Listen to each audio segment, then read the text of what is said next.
A lot of people are saying that sort of people who have been burying like that behind the schoolyard, or some of the people who could worse, they got burned.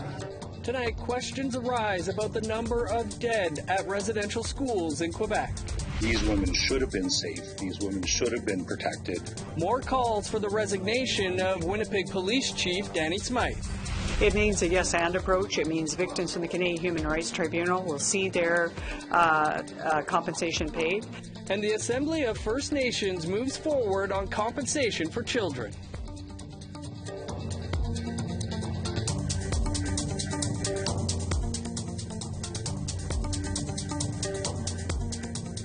Good evening, I'm Dennis Ward. Welcome to APTN National News. A story by Radio Canada's investigative program Enquête shows that there may be dozens of more deaths at residential schools in Quebec than previously suspected. Tom Fenario has the reaction and a warning. This story contains some disturbing images. It might not be obvious through the tall grass, but this place is where the former St. Marc de Figuerie residential school once stood. In 2019, several Anishinaabe and Atikamekw survivors gathered here with their children to purify this place once and for all. But an investigation by Radio Canada has revealed that this reviled place may need to be revisited again. For us as a First Nations, it's not unexpected. I heard stories about it when I was young. Ronald Brazo is from Lac-Simon Anishinaabe Nation, where many of the former students came from. My mom said, I heard my friends was there and I'll get a lot. Said they don't know where they went. They were saying people. They were saying odd. Said the people were this odd. She went back home. Said after when they got back home, is she around here? No, she never came back. The investigation shows that there may be dozens of more deaths than the 38 already officially recorded by the Truth and Reconciliation Center. Among the evidence uncovered was this disturbing photo of the director of the St. Marc School attending the funeral of a student, even though there were no officially recorded deaths in the school. There's a lot of people who are saying that sort of people who have been burying like that behind the schoolyard, or some of the people who could worse, they got burned. The investigation also shined a light on possible unregistered deaths in the Mastioash, Latuc, and Sept-Îles schools. But the school with the most possible deaths is Fort George, on the Cree Nation of Chisasibi, where 12 children are unaccounted for. I know those types of stories are out there, and I'm looking to understand what it is we're going to find. Mandy Gulmasti is the Grand Chief of the Cree Nation government. She says a search is planned for this summer using a technology called LiDAR, which is capable of creating 3D imaging of what's below the surface. It's a 2-year project. I think they're going to be able to have some preliminary answers. And there's also local engagement where they're gathering people's stories. The National Centre for Truth and Reconciliation was unable to respond to requests for comment before deadline. However, they did explain to Radio Canada that the discrepancy in numbers can be attributed to a lack of bilingual researchers during the Truth and Reconciliation Commission's original examination of the situation in Quebec. They also hope to update the numbers soon. Tom Fenario, APTN National News, Montreal. The National Indian Residential School Crisis Line is available for survivors and others who might need support. That number is 1-866-925-4419. More voices are calling for the Winnipeg Police Chief to step down over the handling of the investigation into the killing of 4 Indigenous women. The bodies of 2 of the women are allegedly killed by Jeremy Skibicki are believed to be in a Winnipeg area landfill, which was shut down yesterday. But police said earlier this week a search is not feasible.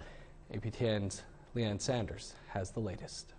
The Southern Chiefs organization joined the Association of Manitoba Chiefs and family members, all calling for the resignation of Police Chief Danny Smythe. The SCO also wants the Prairie Green landfill to be declared an active crime scene and plans made for a search. SCO Grand Chief Jerry Daniels says the organization stands with Cambria and Cara Harris, daughters of the late Morgan Harris, in making the demands. In a news release, Daniels stated in part, "Now is the time for the Winnipeg Police Service to take swift action in working to rebuild trust with our nations." Yesterday, the chief of Long Plain First Nation, where Harris was from, also called for Smythe to step down. And more than 1,600 people have now signed an online petition for his firing. Organizer Travis Barcy stated the families of the women deserve more. These women should have been safe. These women should have been protected. These women should have and deserve to be brought home to their families, and the families deserve it. Leanne Sanders, APTN National News, Winnipeg. Well, and as you just saw, Indigenous leadership and MMIW advocates have been pressuring the Winnipeg police chief to resign. But now Police Chief Danny Smythe says he will not be quitting. Calls for Smythe to step down from his role followed a decision to not perform a search for the remains of Mercedes Myron and Morgan Harris in the Prairie Green landfill north of Winnipeg. In a news release, Smythe states he is supportive of further exploring whether it is possible to recover the remains. He wrote in part, "I have heard the calls from the families, the Indigenous leadership, and the community. I understand your calls. The pain and sorrow is unimaginable. As the Chief of Police, I am committed to securing a criminal conviction for these heinous crimes. I want justice for Rebecca, Mercedes, Morgan, and Buffalo Woman. I will not be resigning." Well, we'd like to hear what you think about this story. Here's how you can reach out to us. You can send your emails to news@aptn.ca or leave a comment on our website. That's at aptnnews.ca. You can also find us on Facebook, Twitter, Instagram, YouTube, and TikTok. Follow APTN News to join the conversation and see our latest stories. In other news, the Assembly of First Nations winter meeting passed a critical resolution on Canada's $20 billion child welfare compensation agreement on Wednesday evening. The resolution directs the AFN executive to renegotiate the agreement it signed with the Trudeau government earlier this year. APTN's Fraser Needham has the details. There were a lot of hugs, tears, and handshakes at the AFN Assembly on Wednesday night. Thank you. Resolution is carried by consensus. That's because at the 11th hour, both sides managed to come together on what needs to be done to compensate all victims of a chronically underfunded First Nations child welfare system. Under the resolution, the chiefs have directed the AFN executive to negotiate a new agreement with the federal government that pays each child and family covered under the Canadian Human Rights Tribunal ruling a minimum of $40,000, starts flowing compensation money to victims immediately, ensures all victims are eligible for supports up to the age of 26, and requires the AFN executive to provide regular updates on the compensation implementation package. First Nations Child and Family Caring Society Executive Director Cindy Blackstock says the resolution means the federal government has no choice but to head back to the table to negotiate a new agreement. It means a yes-and approach. It means victims from the Canadian Human Rights Tribunal will see their compensation paid, and then also the class action can go forward. She says the government can keep the agreement it signed with the AFN executive last January, but they have been directed by chiefs from coast to coast to add to it to meet the Rights Tribunal's requirements. Is that these were victims who already were entitled to $40,000 through legal orders. And under the old arrangement, they would have seen that go down to zero. Now, thanks to the leadership, that's going to remain at 40, and so that's what the agreement needs to deal with. Interviewed on APTN's Nation to Nation last month, Indigenous Services Canada Minister Patty Hyde said the government has no interest in reopening the agreement. Well, at this point, we're confident that the $20 billion will suffice. And but listen, I'm always interested in hearing non-litigant ways to get to an agreement that aren't that doesn't involve litigation. I think reconciliation is about trying to find a path forward together. But what she said then is no longer accurate now based on the latest developments at the AFN Assembly. The summary decision, as I said, that overturns really an agreement that is historic, that was negotiated with Indigenous people. The compensation regime that was planned and presented in the final settlement agreement was designed by First Nations people. And for his part, Justice Minister David Lametti dodged questions on the issue at the AFN Assembly on Thursday. Fraser Needham, APTN National News, Ottawa. And you can find much more on that story on our website as well, aptnnews.ca. Time for a quick break. Still to come, high prices in the north, how much it costs to fly to Yellowknife from one Northwest Territory community. I was scared because seeing my child in pain from her abscess.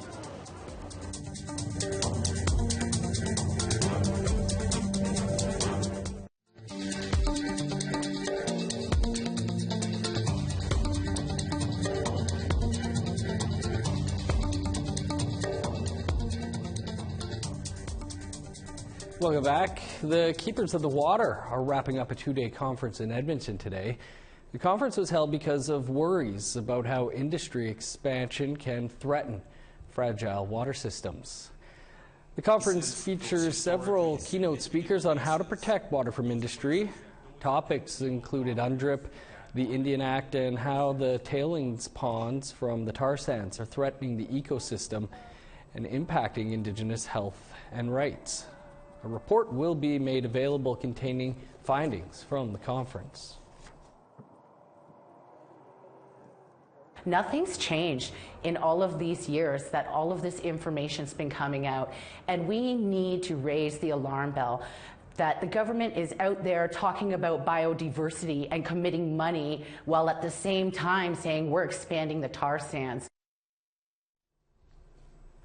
A single round-trip ticket from Kugluktuk, Nunavut to the closest city centre of Yellowknife, Northwest Territories will cost you around $1,000.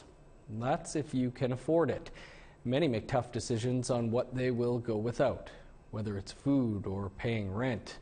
Our reporter Charlotte Moore-Jacobs brings you this story on Arctic prices. Fantastic. Mr. Magneto. Mary Talituk pinches every penny to get by. Living in the remote community of Kugluktuk in western Nunavut, fuel, shelter, goods, and travel cost a small fortune. So when she's told she owes $300 in order to rebook her kids' dental appointments, she has to make tough decisions. I asked if Maya could be rebooked because I wanted the two children to fly out at the same time. So I was wondering, how am I going to come up with $300? I know I received the child tax, but with their needs, it's practically all gone, like in 2 days. Talituk's 5-year-old daughter Maya has been waiting since November of 2021 to go down south and receive critical dental work. I was scared because seeing my child in pain from her abscess, and then at the time she had the abscess, she wasn't eating, and there were times where she cry and cry and cry because she's hungry. In the meantime, as she waits for that dental appointment, she puts the majority of her money into feeding her 4 kids. According to the latest statistics from Nunavut's Food Security Coalition, nearly 70% of Inuit homes in the territory are food insecure. Airfare is also 6 to 10 times more expensive than ground freight in other remote regions. Once a year, the sea lift delivers goods, significantly reducing the cost. But even this year's sky-high inflation has made it hard to predict the rising expenses. Kimnik Klinkenberg is a young mother who's worked in retail and food supply on and off for 5 years. When the store orders sea lift, they do it ahead by a year. And that's your sea lift order, but you still have to make sure the store has enough food for the community, so you're ordering things and it comes in by freight. A couple of weeks ago there was an issue with weather down south, so we didn't get freight for like a week. The store is empty. In her experience, when the stores risk losing money, it's the community who pays the price. We go back to like the freight, the fuel to fly a plane here. Then we just got that tax on oils and stuff. That's hurting. Yeah. The cost of flying food up here, heavy things, just to keep the store clean, they would order dustpan, and it would be $100 for a small little box. Yeah. That's just to keep the store clean. So what are mothers in Kuluktuk doing? Upgrading their skills and searching for better paying jobs. Stay tuned for part 2 of this story about how one employment program is working to ensure that no family goes hungry. Charlotte Mort-Jacobs, APTN National News, Kuluktuk. Thanks, Charlotte. Important story. Looking forward to part 2. Time for one more quick break. Coming up, Auntie in Residence, what 2 universities are doing to help Indigenous students overcome the challenges of life in residence. So having an auntie, we think, will help encourage students to showcase who they are and where they come from.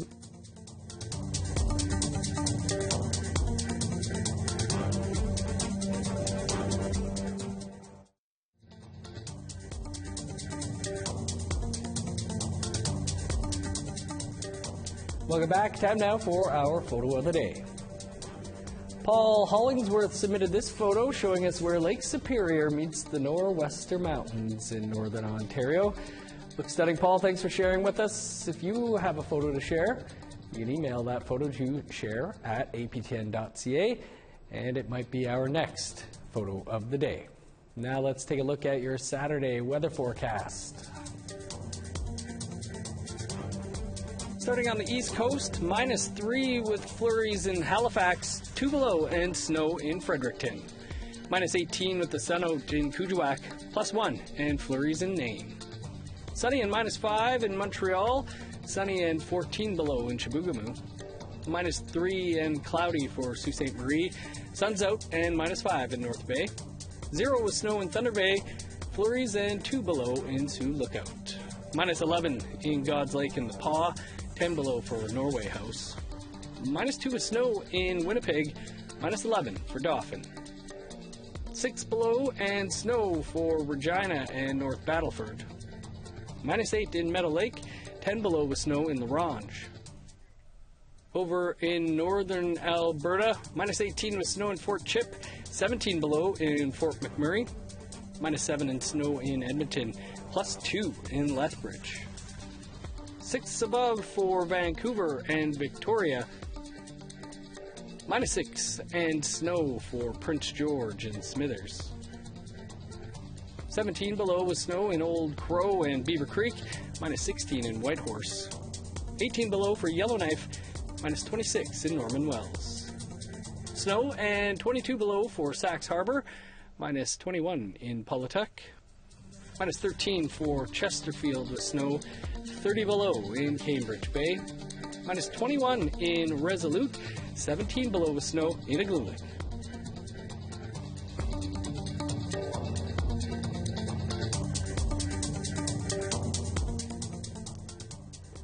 Universities can be overwhelming for Indigenous students, but now for the first time in the Atlantic region, 2 universities have hired a Mi'kmaq auntie in residence. It's to offer cultural support and help students with campus life. With more, here's Angel Moore. Emily Pictou-Roberts understands the challenges Indigenous students face. She may be an alumni of King's College, but she struggled to complete her degree. Because as you can imagine, with colonial restraints, in an institution like this, and having sort of traditional ways of thinking, and having 300 years of recent Mi'kmaq knowledge, it's a little bit different to reconcile. Now Pictou-Roberts of the Millbrook First Nation is doing something to help. She's the first Insui in residence. Insui is a Mi'kmaq word for auntie, and at the University of King's College and Mount St. Vincent University, she'll be offering cultural, spiritual, and academic support for Indigenous students. So it took me a really long time, and I went through many aunties that I created myself and stretched a lot of people thin. So what I want to do is be that resource that I really needed. And Katie Merwin is the Dean of Students at the University of King's College. She hopes the Auntie in Residence will attract more Indigenous students and help students feel less isolated on campus.